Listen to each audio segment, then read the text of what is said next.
저는 이제 대표적인 만성 질환 세 개가 있죠. 고혈압, 당뇨병, 그다음에 이제 이상 지질 혈증이라고 하는데 보통 사람들은 이제 고지혈증 이런 식으로 좀 많이 부르고 아니면은 뭐 고콜레스테롤 혈증이라고도 얘기를 하고 그래서 그 중에서 저는 이제 이상 지질 혈증이라는 것에 대해서 말씀드리도록 하겠습니다. 제가 제목을 콜레스테롤 지질 그리고 혈관 건강 이렇게 지었는데 사실은 이제 지질이라고 하는 게 콜레스테롤보다는 좀 더 큰 개념이라고 보시면 될 것 같아요.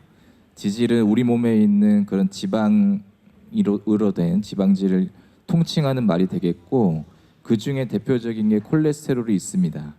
그 외에는 뭐 중성지방, 인지질 뭐 이런 것들이 있는데 그럼에도 불구하고 제가 콜레스테롤을 맨 앞으로 제목에 맨 앞으로 뺀 것은 콜레스테롤이 그만큼 중요하기 때문입니다. 그리고 마지막은 혈관 건강이라고 되어 있는데 그렇다면 콜레스테롤이나 지방을 조절하는 것이 혈관 건강에 도움이 되겠구나 이렇게 생각을 하실 수 있을 것 같고 사실은 여기에 계신 분들 중에 상당수가 이 고콜레스테롤 혈증이나 이상지혈증이 있으실 것 같고요. 그 중에 상당수가 또 약을 드실 것 같고 그 중에 상당수는 또 약을 끊으셨을 것 같아요. 스스로. 그래서 그런 내용에 대해서 저희가 좀 말씀드리도록 하겠습니다. 콜레스테롤을 이제 인터넷에서 찾아보면 이렇게 나옵니다. 콜레스테롤은 지질의 일종으로 세포막을 구성하는 성분이며 혈액을 통해 운반됩니다. 다음과 같은 역할을 합니다. 세포막을 구성하는 성분, 그다음에 소화액인 담즙을 만드는 재료, 스테로이드 호르몬을 만드는 재료, 뼈를 튼튼하게 하는 비타민 D를 만드는 재료 이렇게 되어 있습니다. 이것만 보시면은 어떤 생각이 드세요, 선생님? 콜레스테롤이 나쁜 게 아니구나. 나쁜 게 아니라 오히려 우리한테 굉장히 필요한 거구나. 이렇게 생각하실 수 있고 무엇보다도 우리 몸은 세포로 되어 있는데 그 세포막을 구성하는 성분이고 그 세포막의 유동성을 유지시켜 주는 거라서 콜레스테롤이 없다면 우리가 상당히 힘들어질 거라는 거 몸이 그렇게 예측할 수 있습니다.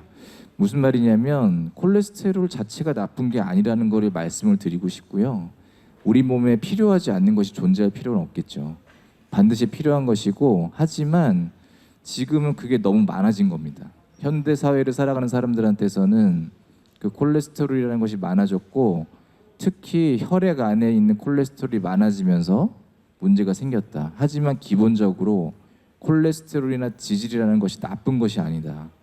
꼭 필요한 것인데 그게 과잉된 상태가 문제가 된다라는 말씀을 좀 드리고 싶고요. 그래서 왜 이렇게 콜레스테롤이 문제가 됐을까를 생각해 본다면 우리가 먹는 거랑 연관이 좀 있을 거라고 생각을 해볼 수 있을 것 같아요. 왼쪽은 이제 외국에서 콜레스테롤이 많은 음식이다라고 얘기를 하고 있는 것들이고 오른쪽은 우리나라에서 보건복지부에서 콜레스테롤이나 당질이 많은 음식 이렇게 해가지고 분류를 해놨는데 딱 보기만 해도 지금 우리가 현대 사회에 들어와서 많이 먹는 패스트푸드라든지 아니면 육질에 들어간 음식들이 많구나 이런 것들을 좀 쉽게 알 수가 있습니다. 근데 왼쪽에 있는 음식들을 우리가 아주 많이 먹는 것 같지는 않아요. 우리나라 사람들. 물론 젊은 사람들은 더 많이 먹겠지만 오히려 오른쪽에 보이는 것들 뭐 곱창이라든지 내장, 생선알, 달걀 노른자, 육류, 그러니까 붉은 고기죠. 햄이나 베이컨 뭐 이런 것도 우유에도 많이 있고 장어 이런 음식들 그다음 밑에 보면은 기름진 탕류라고도 돼 있습니다. 우리가 먹고 있는 음식들이 결국에는 콜레스테롤이 많은 음식들을 더 많이 섭취하게 되면서 점점 더 콜레스테롤이 건강에 문제가 된다라고 하는 것을 좀 느낄 수가 있을 것 같고 근데 이런 것들을 많이 먹었기 때문에 콜레스테롤이 많이 높아졌다라고 얘기하기는 좀 어렵고요. 이런 것들을 포함해서 우리 몸이 비만한 상태가 됐을 때 우리 몸에 지방이 많이 축적이 되는 상태가 됐을 때 콜레스테롤이 문제가 되는 경우가 많다 이렇게 생각을 해보시면 좋을 것 같습니다. 이 콜레스테롤이 문제가 있다라고 하는 것을 알게 된 것은 상당히 오래됐습니다. 이거 연구의 하나의 그림인데요.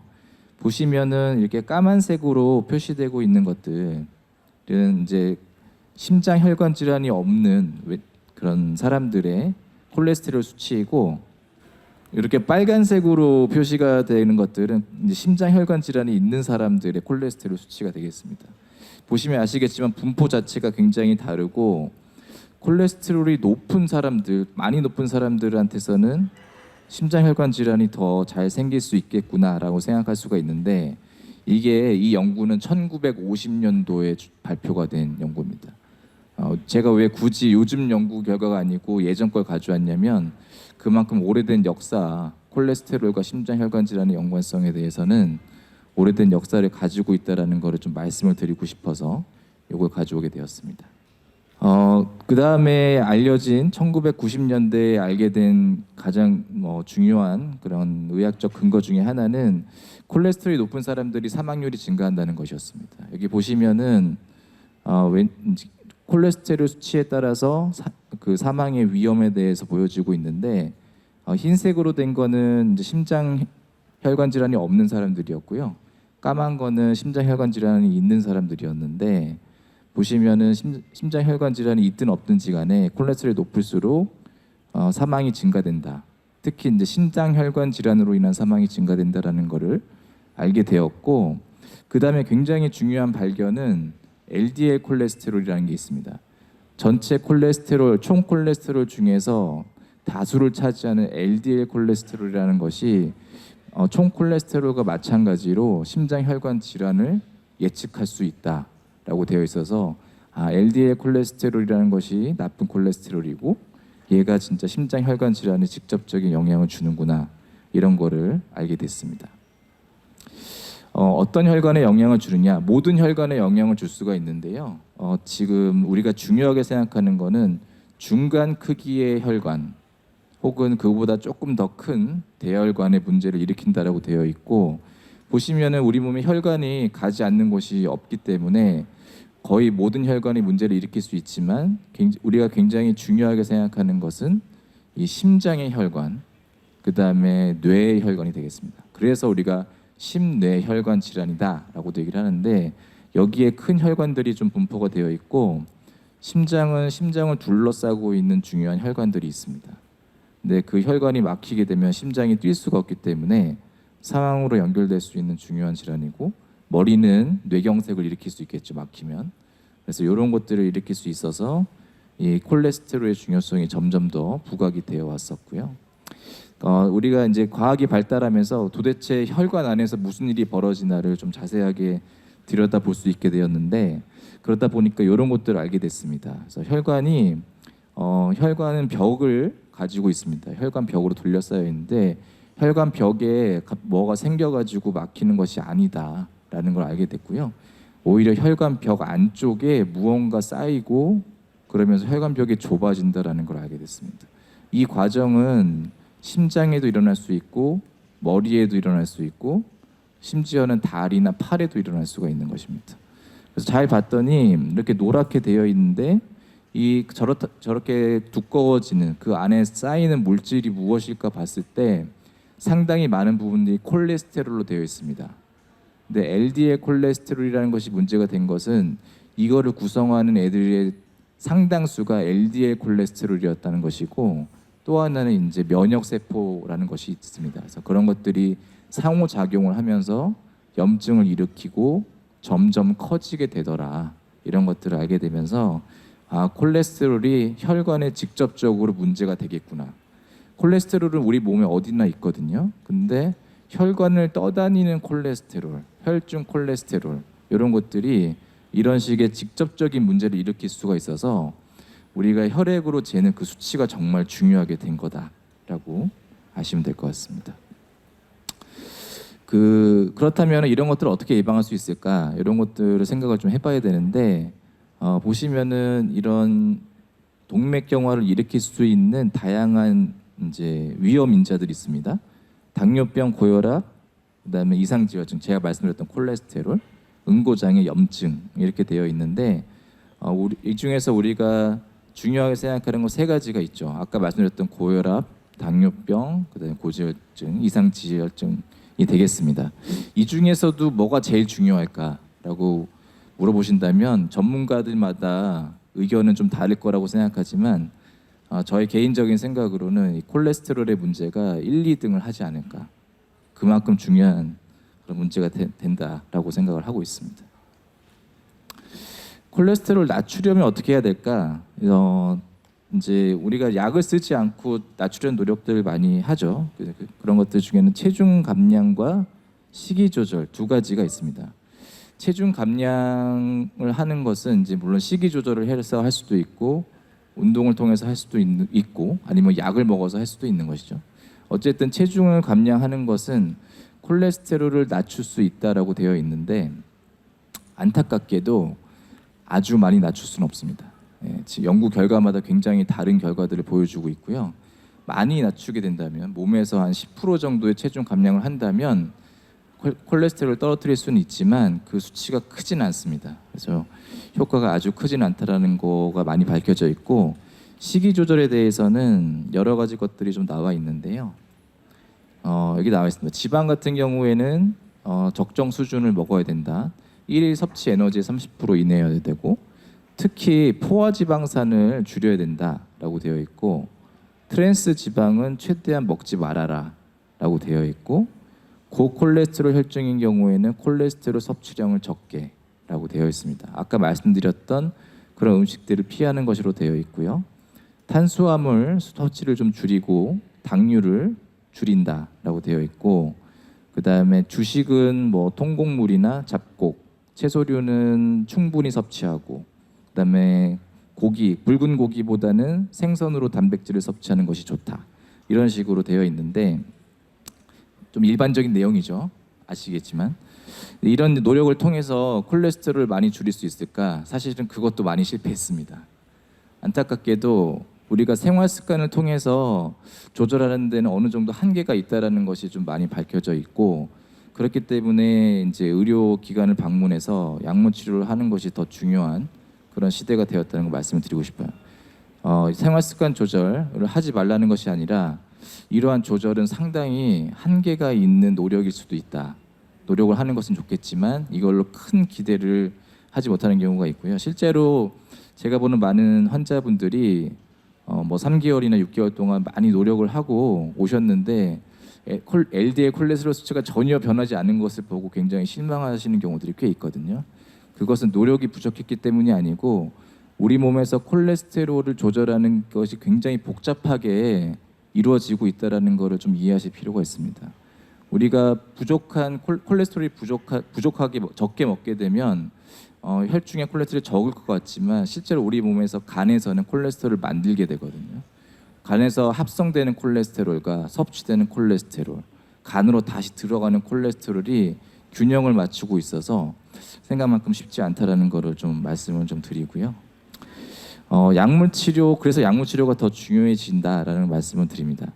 LDL 콜레스테롤을 낮추기 위한 약물 치료는 이것은 이제 제가 속해 있는 이사장님 속해 있는 그 지질동맥경화학회에서 진료 지침을 발표를 했습니다. 의사들한테 이렇게 진료를 해라라고 하는 진료 지침을 발표를 했는데 그 내용이 보시면은 심혈관 위험도를 평가해서 첫 번째로는 스타틴이라는 약을 써라라고 하는 것입니다. 근데 보시면 아시겠지만 저위험군에서부터 초고위험군까지 스타틴을 먼저 쓰는 것을 권고를 하고 있습니다. 결국에 스타틴이라는 약물이 굉장히 중요하겠구나라고 생각할 수 있고요. 이렇게 그 자세히 읽어보시면 이렇게 되어 있습니다. 스타틴은 심혈관 질환의 이완율과 사망률을 감소시키는 효과가 있다. LDL 콜레스테롤이 39 감소할 때마다 심혈관으로 인한 사망률이 20% 감소된다라고 되어 있습니다. 그리고 목표 수치에 도달할 수 있도록 스타틴이라는 약을 조절을 해라라고 얘기를 하고 있습니다. 그만큼 중요한 약제가 되겠고 스타틴은 뭐 좀 어려운 내용이긴 하지만 간에서 콜레스테롤 합성을 억제하는 약이 되겠습니다. 간에서 콜레스테롤 합성을 억제하는데 어떻게 혈중의 콜레스테롤이 줄어들까 이렇게 생각할 수 있는데 간에서 콜레스테롤이 부족해지니까 이 간에서는 혈중에 있는 콜레스테롤을 받아들이려고 노력을 하게 됩니다. 그러면 자연스럽게 간으로 들어가는 콜레스테롤이 많아지고요. 혈중의 콜레스테롤은 떨어지는 효과를 보이게 됩니다. 임상적으로는 굉장히 많은 연구들이 있었는데 17,000명을 대상으로 약 한 구는 이 스타틴을 쓰고 한 구는 대조약을 쓴 거죠. 그냥 위약, 밀가루 약을 쓰고 봤더니 심장 혈관 질환 발생의 44%, 사망이 20% 감소를 했던 결과를 보입니다. 근데 이런 연구가 한 25개 정도 됩니다. 우리가 지금 쓰고 있는 어떠한 약보다도 굉장히 많은 근거를 가지고 있는 그런 약이 되겠는데 이걸 끊는 분들이 많으세요. 이거 먹으라고 했는데 보시면은 이런 유튜브를 보시고 약을 끊고 오시는 분들이 많습니다. 보신 적 있는다 모르겠는데 고지혈증의 음모, 고지혈증 약이 당신을 죽이고 있다는 근거, 이건 100만 뷰를 달성을 했습니다. 이런 것들도 있고 스타틴을 당장 끊어야 하는 8가지 신호. 외국 사이트도 찾아봤는데 외국에도 이런 게 많아요. 그래서 굉장히 잘못된 정보들, 물론 뭐 부작용이 있는 약입니다만 그런 것들이 많이 유통이 되고 있고 이러한 정보들 때문에 문제가 되는구나. 그래서 제가 이제 하나 말씀을 드리는데 이게 어떤 약이 있습니다. 근데 약에 이렇게 돼 있어요. 이런 부작용이 생기면 약을 중단하고 의사와 상담할 것이라 되어 있는데 보시면 쇼크, 그다음에 호흡곤란, 두드러기, 천식 발작, 혈소판 감소, 과립구 감소, 청색증, 과민 증상, 구역 구토, 식욕 부진, 발진, 만성 간 괴사, 급성 췌장염, 이렇게 부작용이 있다 그러면 약 드시겠습니까? 근데 이 약이 뭘까요? 이 약은 타이레놀입니다.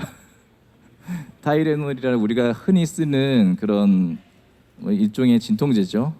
진통 해열제에 자세히 읽어보시면 이런 부작용들이 나와 있습니다. 결국에는 부작용이 없는 약이 없다라는 말씀을 드리고 싶고, 스타틴이라는 약도 물론 부작용이 있지만 그런 것들은 충분히 이제 컨트롤 가능한 수준이다. 타이레놀조차도 이러한 부작용이 보고된 바가 있었고, 하지만 우리가 너무나 쉽게 약국에서 살 수 있지 않습니까? 그런 것처럼 크게 문제 없이 쓸 수 있다라는 걸 말씀을 좀 드리고 싶고요. 그러기 위해서는 우리가 근거 중심의 의학을 좀 믿어야 된다라고 생각을 하고 있습니다. 경험이라고 하는 것은 A를 했더니 B가 좋아졌다. 내가 그렇게 해봤더니 좋아졌어. 이게 경험이죠. 그 다음에 C가 많은 사람은 D가 많더라. 담배를 많이 피는 사람들은 폐암이 많더라. 이 경험적으로 우리가 좀 볼 수가 있는 것인데 사실은 이거는 경험 중심 의학이 되겠고요. 우리가 쓰고 있는 의사 전문가들이 얘기하는 근거 중심의 의학이라고 하는 것은 A를 썼더니 B가 좋아졌다가 아닙니다. A와 다른 A를 비교를 했더니 B의 발생의 차이가 있을 때 우리가 의학적 근거가 있다라고 얘기를 하고 있는 것이거든요. 그다음에 C가 많은 사람이 D가 많아졌다. 이게 위험 인자란 뜻이 아닙니다. C가 다른 원인을 배제하고도 D가 많아진다면 이 C가 위험 인자라고 할 수 있는 것이죠. 일례로 한 가지 연구가 있었는데 커피의 섭취량과 사망을 이제 연관성을 비교를 했는데 커피를 많이 마실수록 사망이 증가하더라 이렇게 나온 거예요. 그래서 좀 이상하잖아요. 그래서 자세히 봤더니 커피를 많이 마실수록 담배를 더 많이 폈다는 겁니다. 커피를 마시면서 담배를 피는 사람들이 있었다는 거죠. 그래서 담배 피는 사람을 빼고 분석을 했더니 커피를 많이 마실수록 사망률이 감소되었다라고 발표가 되었습니다. 그러니까 이거 우리가 거기에 혼란 변수라고 하는 우리가 그런 혼란을 줄 수 있는 변수들을 컨트롤해야 되는 그런 과학적인 근거가 필요하다는 것이죠. 그래서 저희가 이제 의학적인 근거 수준을 따라서 하는데 그 중에서는 임상 시험이라고 하는 그런 것들을 해야 되고 무작위 배정 임상 시험이라고 하는 그런 연구들을 통해서 이런 결론에 도달한다라는 걸 말씀을 좀 드리고 싶습니다. LDL 콜레스테롤은 낮으면 낮을수록 좋다라고 많은 연구 결과에서 발표가 된 바가 있고요. 오늘 우리가 이제 약제로서 도달할 수 있는 수준은 한 50 정도까지는 떨어뜨릴 수 있다라고 얘기를 하고 있습니다. 요거는 하나 기억을 좀 해주셨으면 좋겠고요. LDL 콜레스테롤 본인이 어떠한 질환을 가지고 있느냐에 따라서 목표 수치라는 것이 있는데 적어도 160 미만으로 떨어뜨렸으면 좋겠고, 그 다음에 당뇨병이 있는 사람들은 적어도 100 미만, 그보다 더 많은 위험 인자가 있는 사람들은 70 미만으로 떨어뜨리는 걸 권고한다는 거 말씀을 좀 드립니다. 스타틴을 이러한 약제는 중요한 약이고, 이 연구 결과를 따르면 스타틴을 오래 쓰는 것이 심혈관 질환 예방에 도움이 된다라고 되어 있습니다. 다른 그런 약 치료보다도 스타틴의 장기 복용이 도움이 된다는 거 말씀을 좀 드리고 싶습니다. 결론적으로 말씀을 드리면 제가 이제 중요하게 생각하는 것은 우리나라 사람들이 가장 많이 하는 것 중에 하나는 몸에 좋은 것을 먹어서 몸을 좋게 하겠다라고 많이 생각을 하세요. 근데 저는 그게 중요한 게 아니고 몸에 나쁜 것을 먼저 피해야 된다라는 생각을 하고 있고요. 그 다음에 좀 부지런하게 몸을 움직이는 것이 반드시 필요하고, 무엇보다도 병원을 방문하고 전문가 진료를 받는 것, 이거를 소홀히 하지 않아야겠다. 그 다음에 우리 의사들이 얘기하고 전문가들이 얘기하는 것은 과학적인 근거를 가지고 있고 과학에 대한 신뢰를 바탕으로 만들어진 결론이기 때문에 그거를 좀 믿어주셨으면 좋겠다라고 결론 맺고자 합니다. 네, 경청해 주셔서 감사합니다.